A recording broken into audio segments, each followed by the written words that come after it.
আসসালামু আলাইকুম, আমি আশিফুজ্জামান, মেকানিক্যাল ইঞ্জিনিয়ারিং ডুয়েট। আমি তোমাদের সামনে আজকে যে অধ্যায়টি নিয়ে আলোচনা করব সেটা হলো ডিজাইন অফ মেশিন এলিমেন্টের স্প্রিং ডিজাইন।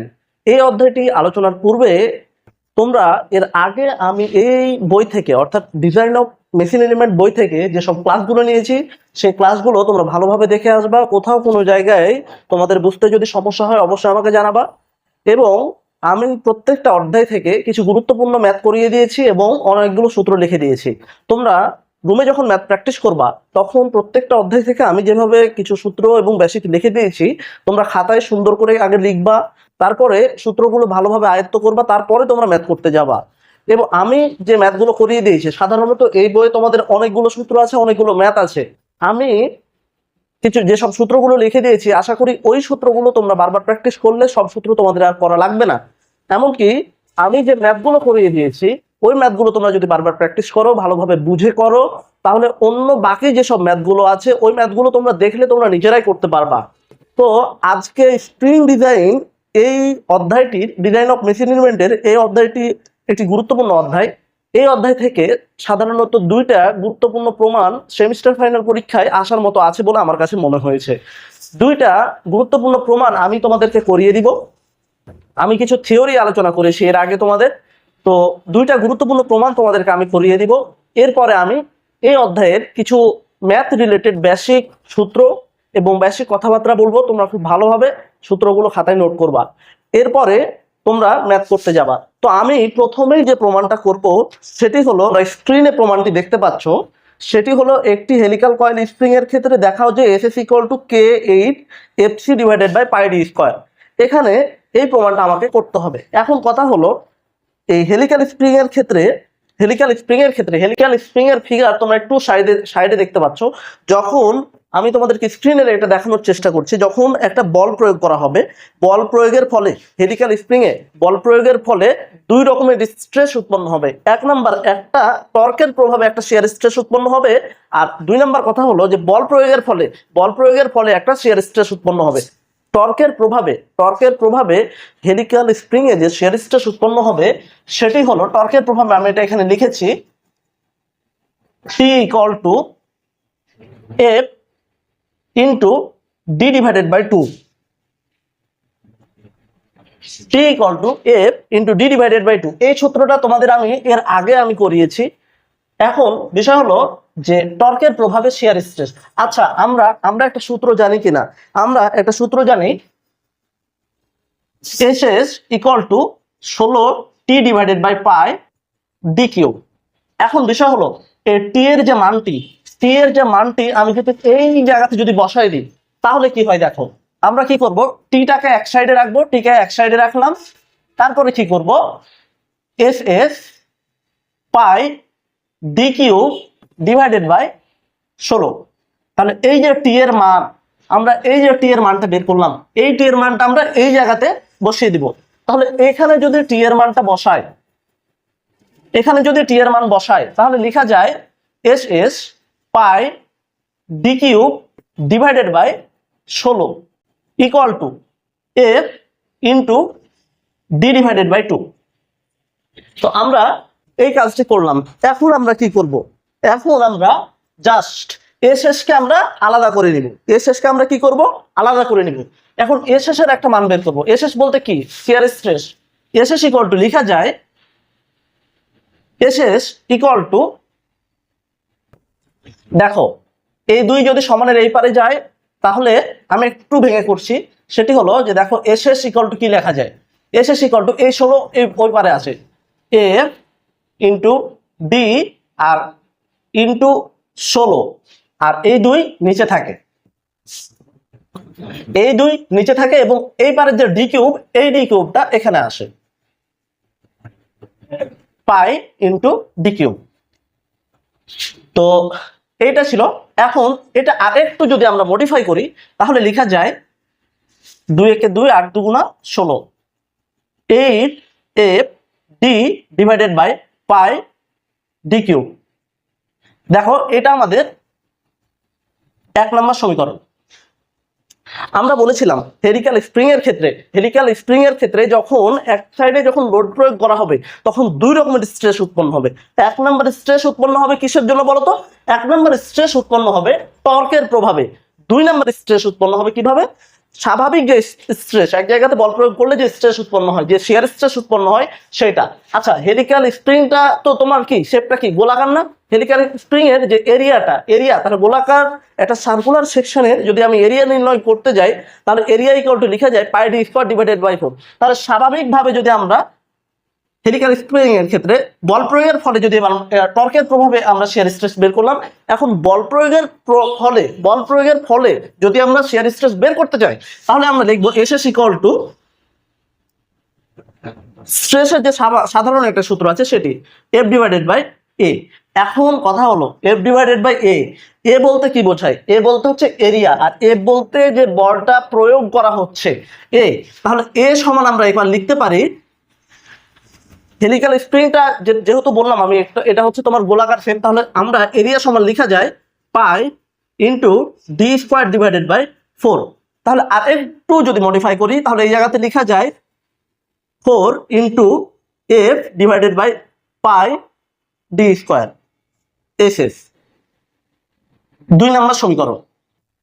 তো আশা করি তোমরা এতটুকু বুঝেছো। এরপরে আমরা 1 এবং 2 এই দুটো সমীকরণ যোগ করব। টোটাল 1 এবং 2 নম্বর সমীকরণটা যোগ করার পরে আমাদের কাঙ্ক্ষিত যে প্রমাণটা হেলিক্যাল স্প্রিং এর ক্ষেত্রে বের করতে বলছে এটা আমাদের চলে আসবে। দেখো, আমরা যে দুইটা সমীকরণ পেয়েছি সেই দুইটা সমীকরণ আমরা আলাদা আলাদা করে লিখে নিয়েছি, 1 নম্বর এবং 2 নম্বর সমীকরণ। এখন আমরা একটা হেলিক্যাল স্প্রিং এ এফ বল প্রয়োগের ফলে যে টোটাল যে স্ট্রেস উৎপন্ন হয়েছে এই টোটাল স্ট্রেসের যোগফল আমরা করব। তাহলে টোটাল যদি যোগ করি তাহলে লেখা যায় 8 এফ ডি 1 নম্বর সমীকরণ থেকে divided by pi into D cube plus 4 F divided by pi into D square. এবার আমরা কি করব?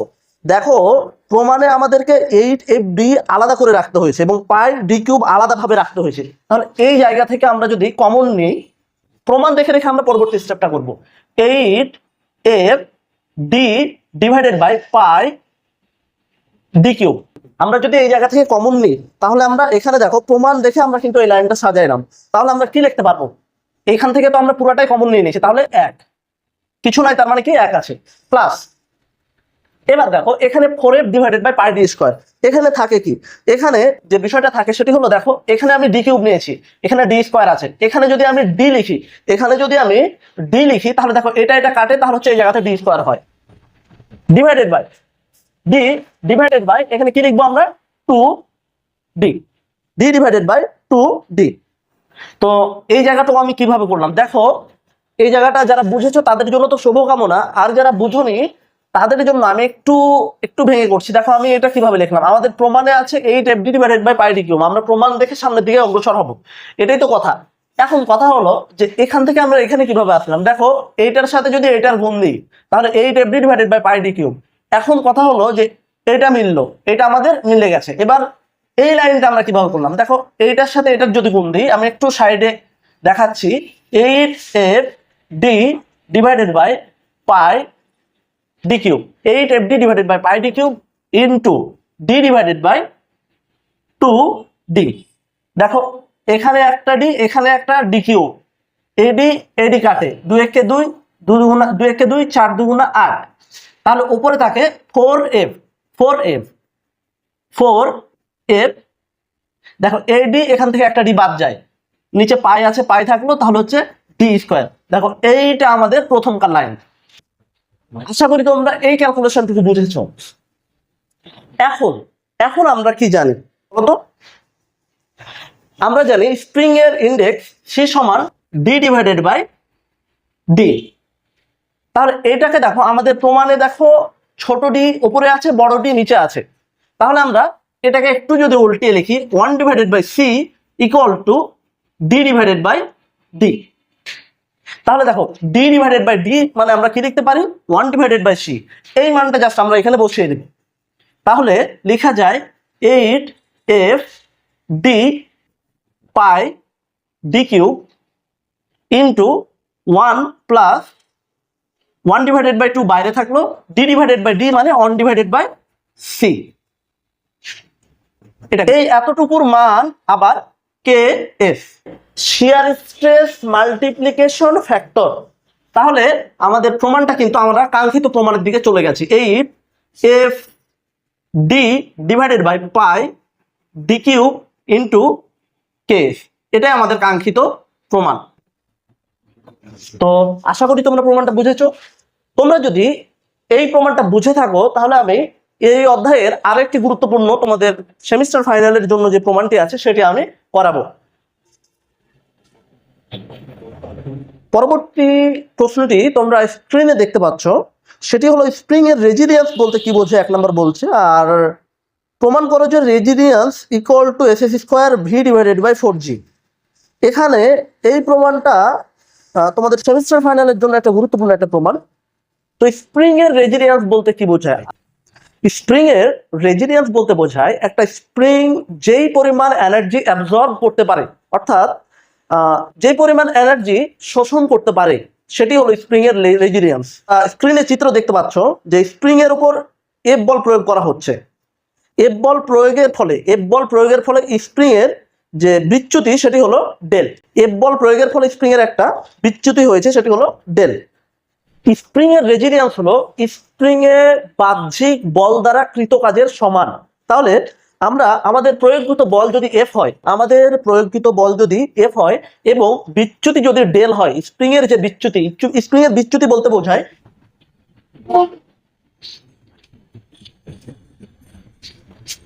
দেখো ইনিশিয়াল অবস্থায়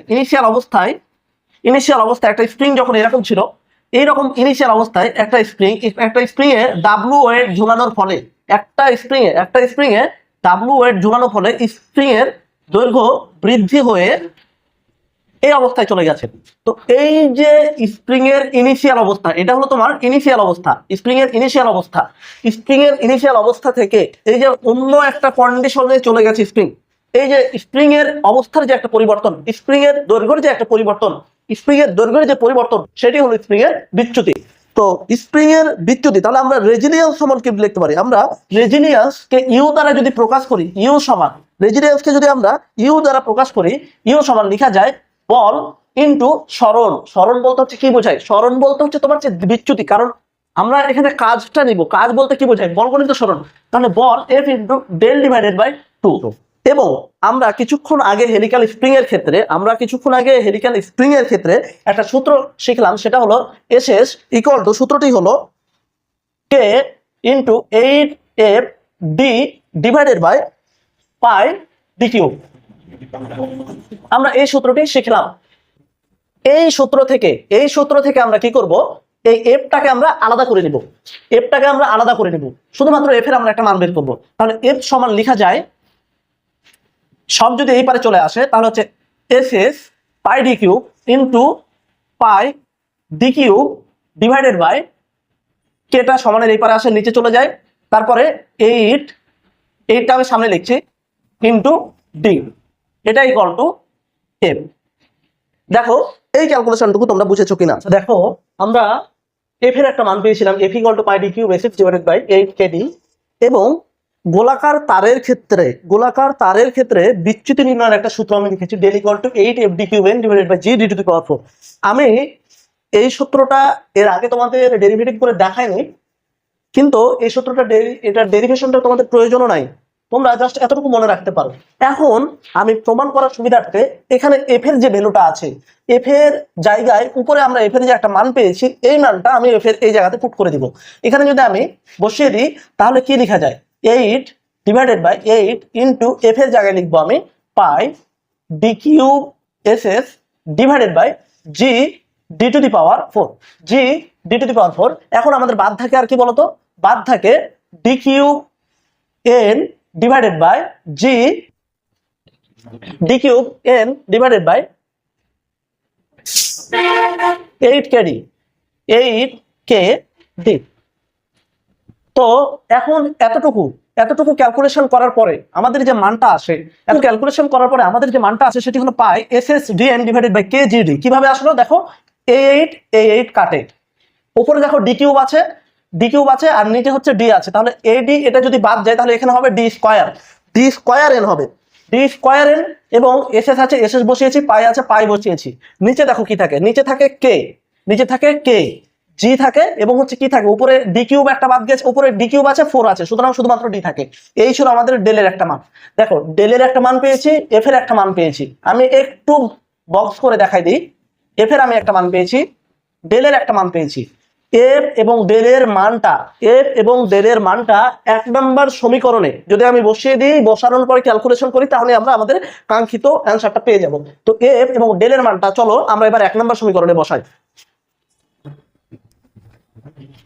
আচ্ছা দেখো 1 নম্বর সমীকরণে আমি এফ এবং ডেলের মান বসিয়ে নিয়েছি, হাফটাকে আমি বাইরে করে নিয়েছি, এবং এফ এর মান এখানে বসিয়েছি এবং ডেলের মান এখানে বসিয়েছি। এরপরে কি করেছি দেখো, আমরা এবার প্রমাণ দেখে সামনের দিকে অগ্রসর হয়েছি। দেখো প্রমাণে আছে এফ স্কয়ারকে বাইরে রেখেছি, তারপরে প্রমাণে একটা 4 আছে, 4টাকে আমি নিয়ে আসছি।